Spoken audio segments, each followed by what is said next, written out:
sound of spark metal going pew-pew is never a good thing. It's coming from behind that door. A warning label. The box looks like a potential brain melt.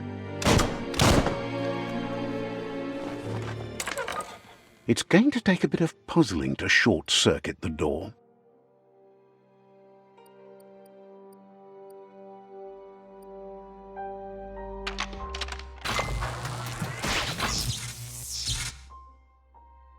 There you go.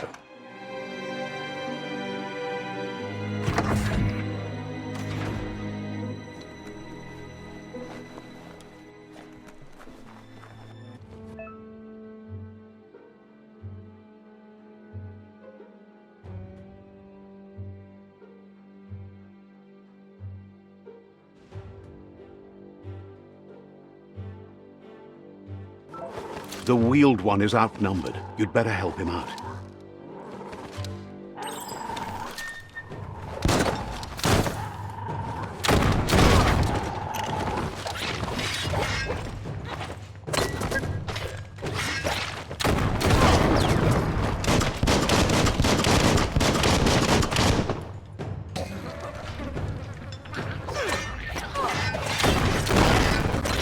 Slice and dice.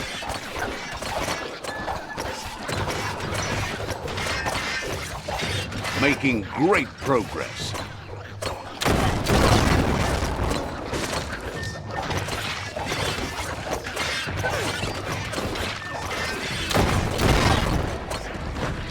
Close encounter.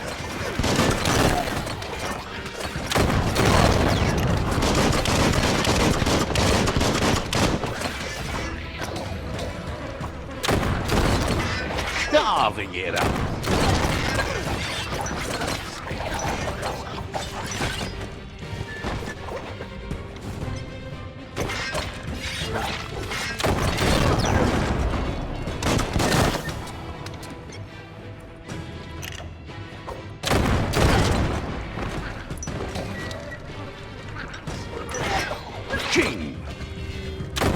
That's the last of them. Let's talk to the wheeled one before backup arrives.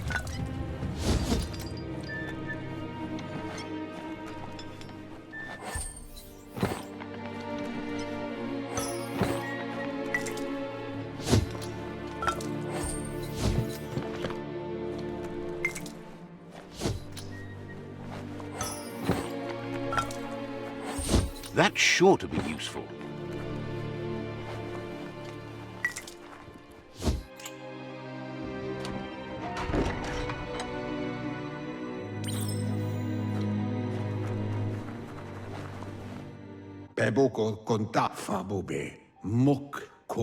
He wants to thank you for taking his side against the scavengers. He sounds familiar. You just can't figure out why. He presents himself as out of date. He knows he's way overdue, but he hasn't given up. He doesn't seem surprised that you don't recognize him. You were just a child back then, the night everything changed.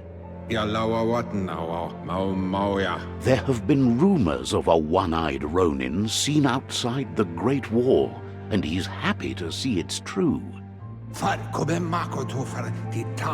The legend of the one-eyed child that grew up as an outcast is old and sad. The child could have been anyone, but the evil it had fled had... It's a scar you're covering under that eye patch, isn't it? But he would have recognized you anyways. You look exactly like your Muma.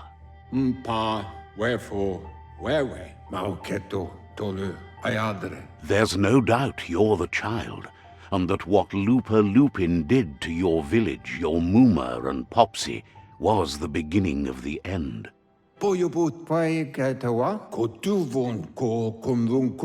He says it has taken you a long time to bring the past back up to the present, to find your way back, but he's grateful you have. It was after the attack that the unity fell apart. Your moon... The impending threat of the World Eaters bringing down the Tree of Life is ever so close. He also worries about the Jagni tribe that's actively working for a doomsday and purging of the world. Had it not been for the Tree of Life, no one would have survived. He hopes you at least remember the tree.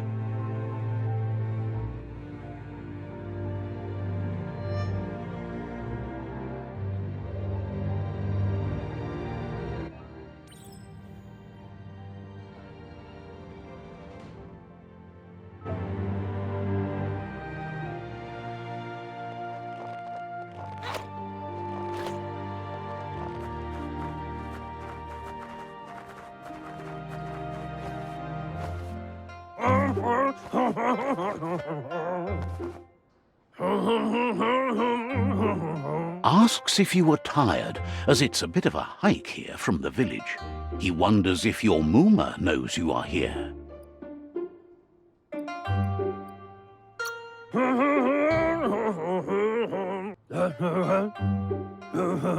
Sounds like he thinks she does, despite your heart growing dark.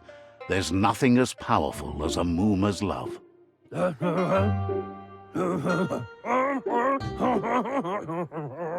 He understands why you came all the way out here, to see them, the potato people.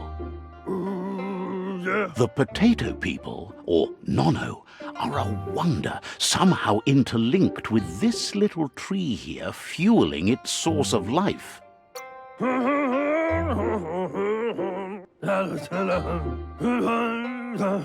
You might be right. Like potatoes, they're packed with energy, an excellent source of ki. The Nono prefer to hide in glitter grass. He says you should get over there and ruffle it. See if you can make one come out of hiding.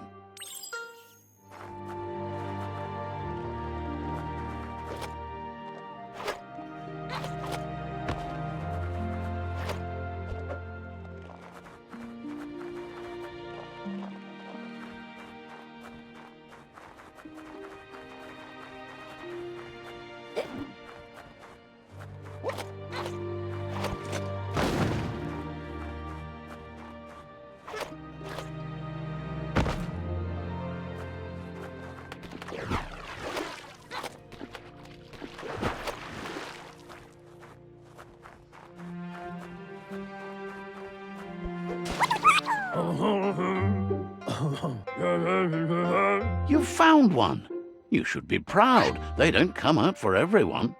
The Nono's ki energy is just what the Pensai needs to complete it.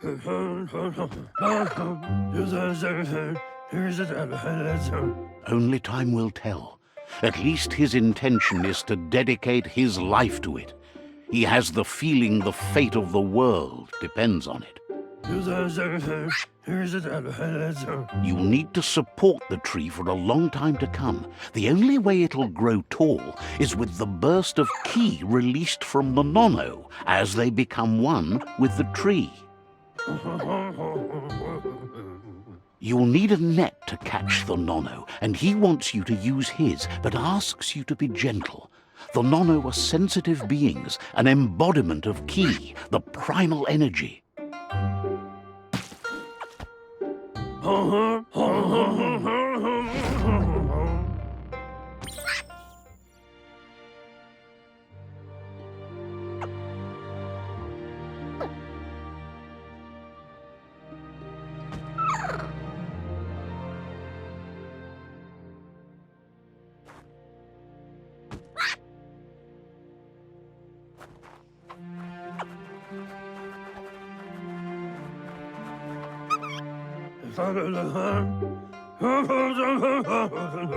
You handle that net like you've never done anything else. He's impressed. He's grateful for all the help he can get. There's lots of Nono out there that need to be guided to the roots of the Pensai tree. Oh, it'll need a continuous flux of ki over the 12 months to come, so countless, he'd say. One day, he hopes the tree will have grown tall enough to sustain the world. But today, your focus is getting this one to become one with the tree.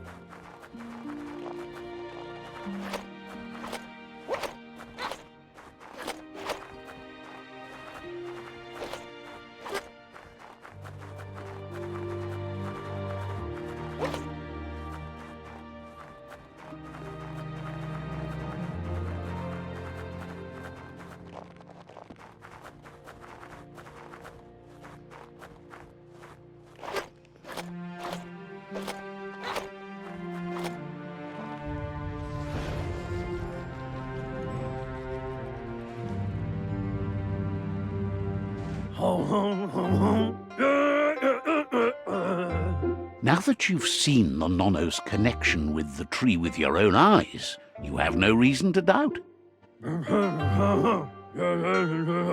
From this day on, he'll make nurturing the Pensai into a tree of life, a life goal, not only for our village's sake, but for all of us, everyone. One day, the land won't be as peaceful. Not even your Muma will be able to protect us.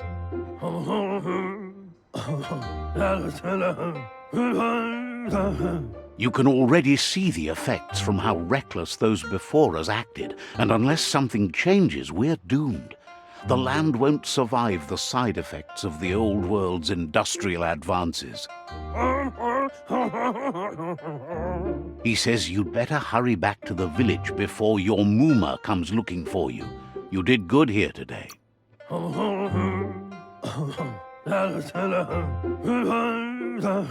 No, she's got lots on her mind and needs rest after the raid last night on the Lupin camp with her disciples.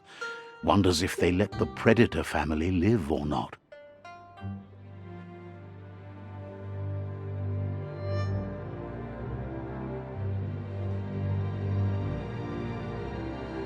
Put the what? He lost you there for a while, but no memory is alone. It's part of a trail you can follow.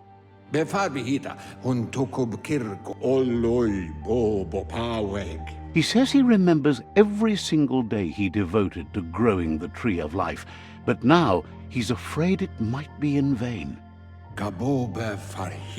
The tree started to die when the end of days begun, and it wasn't long after that that the World Eaters arrived.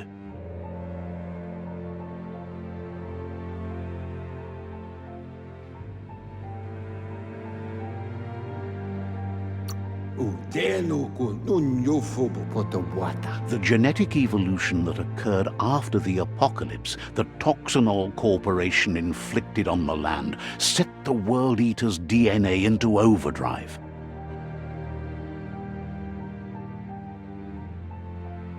His friend Gizmo is working on a Mekton and needs help defeating the Jumbo Puff at the end of the West Route. Wiz is still repairing his octopod to confront the Merc Puff that dwells deep down under the surface at the end of the Northwest Route. Nocco has tamed the Midget and is preparing to take on the Hoof Puff at the end of the East Route. Finally, Goop is almost done with the Goo Glide, a machine able to ride the waves of the surf all the way out to the Porky Puff at the end of the route to the southeast. Out of Date says his friends are gearing up to stop the World Eaters. There's one at the end of each route. The road ahead won't be easy, but he's counting on your support. His friends aren't strong enough to end this on their own. He wants you to understand that you'll all die if the tree isn't saved. His friends have prepared something specific for each World Eater. The Mekton, the Octopod, the Majute, and the Googlide are almost ready to ride. Regardless, you'll meet again once you've played your part in the tribe war and the situation with the World Eaters.